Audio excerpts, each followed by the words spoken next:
Hey guys, this video is going to be a little bit different than the ones I usually film, just because it's a little bit more from the heart and it's something I've been wanting to talk about for a while now and something that's shaped my childhood and shaped the person that I am today. First of all, if you guys don't know what I'm doing, I'm giving myself a good jumpy. This is homemade coconut oil. This is literally the best. Just take a little bit and warm it up in your hands and just tomorrow is my hair wash day, so I'm trying to like get the most of, this. Growing up desi in Bangkok has been a very interesting experience, and especially I went to an international school, so I've grown up with so many different cultures around me. I've grown up with the Thai culture around me, and being a third culture desi, especially in this environment, was not the easiest growing up. I definitely had my challenges, guys. It took me a while to actually love my culture, and it all stemmed from being viewed differently, being bullied, not being seen as pretty, not fitting in with everyone. And there was a point where I absolutely did not like being Indian at all, guys. It's the saddest truth. There was a point where I became too white for my desi friends. Like, I was not myself. And that's, I think, something a lot of people experience in this world, especially desis, NRIs, who have grown up with so many cultures around them and have seen their culture as inferior. I just want to share my story because I feel like it's really shaped me and who I have become, and not even just to love my culture, but to love myself and to really embrace and be confident in whatever it is that I do. I'm currently getting ready for the day, so I just want to talk about it. Just sit down and have a chat with you guys, because sometimes it's kind of important to know one's backstory, to like know what's been, happening in their lives. So phase one, right? This is when I was a child. Like, life was just so cute and glittery and everything was all good. I went into my school and, I was just being me. I was the fat, chubby child, okay, guys? Just like how any normal child would look pre-puberty, you know what I mean? Just everything. And when I first went to my school, like, everyone was fair. Everyone was like super thin, had such nice hair.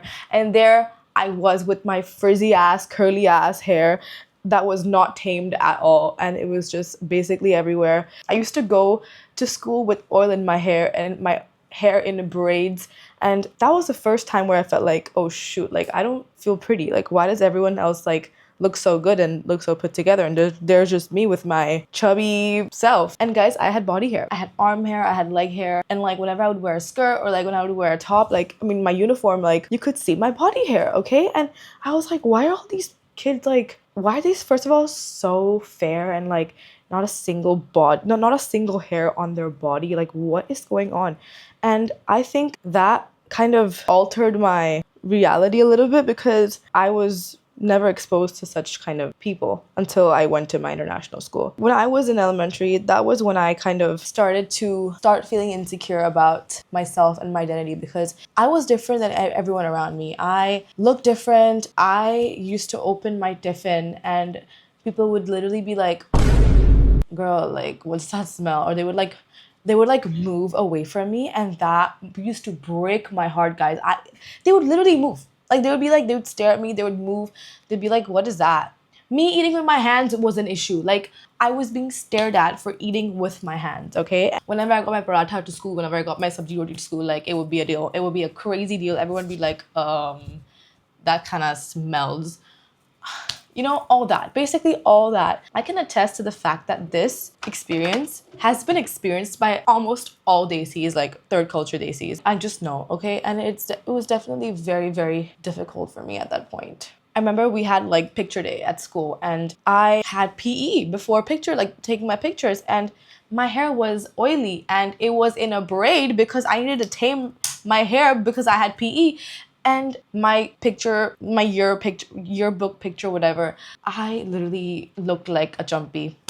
My hair was like this, and everyone had like such nice like hairstyles. They had like cute braids, they did like hair flowy, and I was literally like this. I'm gonna find a picture and see if I can put it. That's when like the small things kind of like started to make me feel insecure. There would be times where I would kind of be left out or secluded.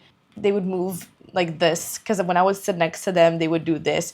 Or when there was like a circle time, we're supposed to hold hands, these guys and these girls would not hold my hands. They would hold my hands like this, like literally like this. So I think that's where my insecurities of everything started, because there were so many stereotypes of Indian people. There were so many perceptions that people had about like Indians and like everything else, and like, oh, like you're from India, blah, blah, blah. Guys, I literally vividly remember whenever we would have like history class, like, and the topic was India, like people would turn around and look at me like, guys, like what do you want me to do? Like people would just turn around and like look. Whenever India was mentioned even once, they would be like,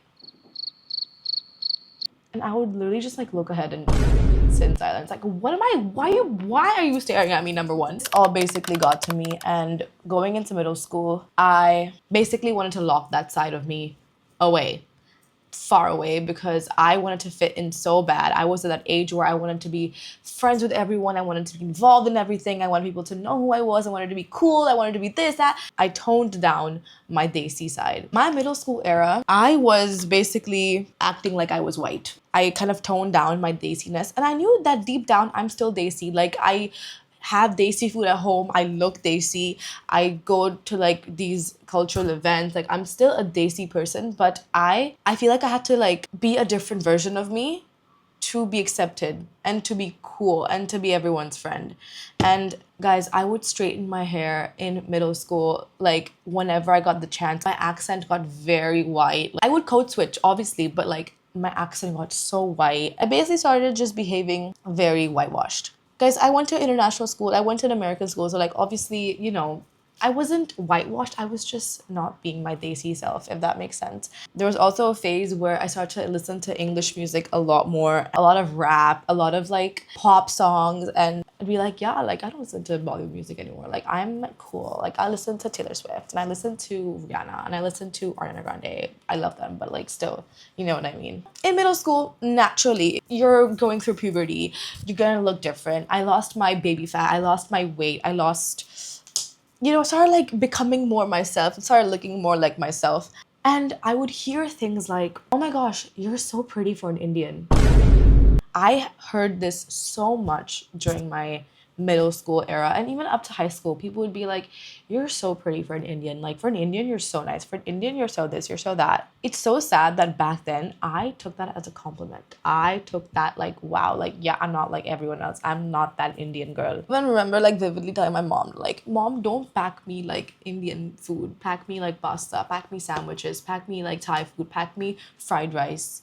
Like, I would stop bringing Indian food for lunch. No one whitewashed me. I whitewashed myself, okay? I wanted to fit in so bad that like I completely shut down my desi side and was embarrassed of it. I was embarrassed. I wouldn't know how to be if my desi friends and my like other international friends were all in the same area, and I didn't know what version of myself to portray. Then high school rolled around, and guys, living this double life was exhausting, okay? It was exhausting because I didn't fit in anywhere. I tried to be everywhere at once, and that's when I was like, listen, like I respectfully don't know why I'm trying so hard to suppress something that I'm born with, suppress my roots, suppress my cultures. For what? Like, this is who I am. And that's why I really went through this whole identity crisis of like, who am I?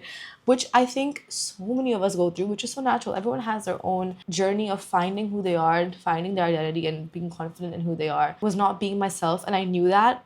Deep down, I always knew that. I think that's when I was like, listen, I've got to change. That's when I started to like be myself, and that came from me not straightening my hair all the time.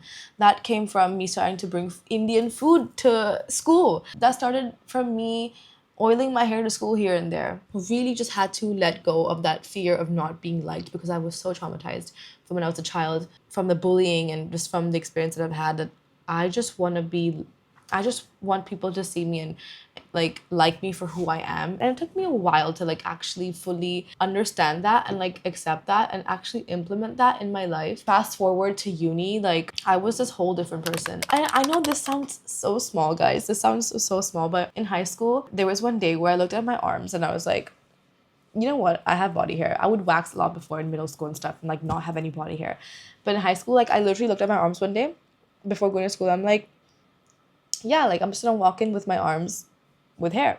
And I know this sounds really stupid and really small, but I think that day I remember like not wanting to wear a jacket to cover up my arm hair. I was like, Yeah, I have arm hair. So what? I walked into school and nobody cared. That's when I was like, shit.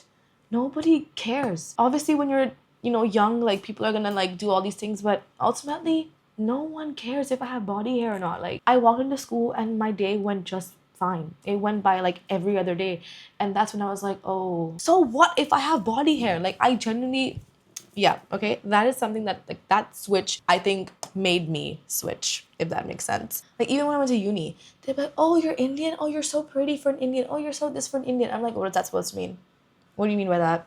I would look in their eyeballs and be like, what is that supposed to mean? They'd be like, oh, like, like not everyone's like that. Like I'm like, no, I don't.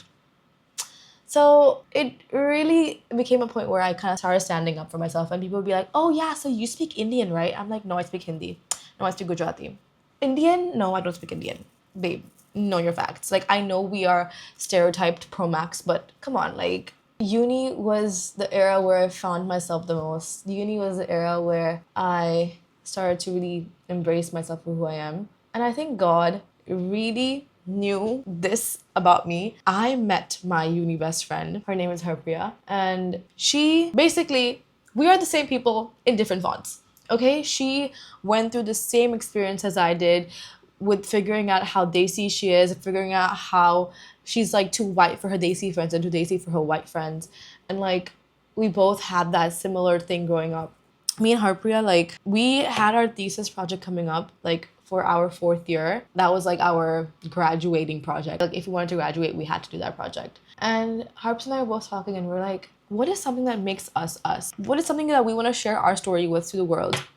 And both of us, the first thing that we said was we want to share our experience being Desi, our journey to loving us being Desi and navigating it through this modern world and being a third culture Desi person who's had to like exist and coexist in so many cultures and like experience Desi culture being inferior to all these other cultures when we're growing up.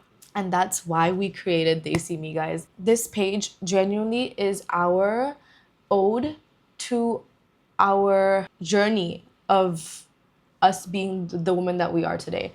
And over there, we just show our love of being Desi in the modern world, how to navigate, challenges, talking about shared experiences about Desi and like just things I've basically said. And we want to be examples to people who have grown up in such an environment that you know what, like you're not alone and your culture and whatever you do is not weird. And what people say about you, what people point out about you, about like how you look, how you dress, what you eat, how you're eating, they shouldn't affect you because that's your culture and no one should take away from your culture at all. And I wish I had someone looking up when I was younger to kind of make me believe that like I didn't have to change myself in order to fit into society. And you know what's crazy? Like it's crazy because now in this era, our whatever we're living in, there are things from our Indian culture that are now being presented in a Western light. Those were the exact things that were looked down upon, and those are the exact things that we were shamed for. Turmeric lattes, okay, basically haldi doodh, Scandinavian scarves, dupattas, hair oiling, like slick backs, putting oil in your hair and literally doing a jumpy and just slicking it back. That's a whole different topic. If you guys want to hear more about my opinions on that, like let me know. But this is more about just my journey. I just want to share that part of my life with you guys. And this is just a very small part of my life, but it's a very significant part of my life because it is who I am. I hope you guys enjoy that little talking rant session. I am all ready for the day, looking kind of cute. If you guys like videos like these, talking videos, let me know. I love yapping. It is literally the Y in my name stands for yapping. So if you guys like these videos, let me know. And if you guys want to hear more about my views on the Desi culture and its impact on the world today, I am very passionate about that. And if you like this video, show some love, like and subscribe, guys. And let me know what kind of videos you want to see next. If you guys like hearing my opinions and my thoughts on stuff like this and more story times, let me know. Yeah, guys, I'm gonna go now and I will see you guys in the next video.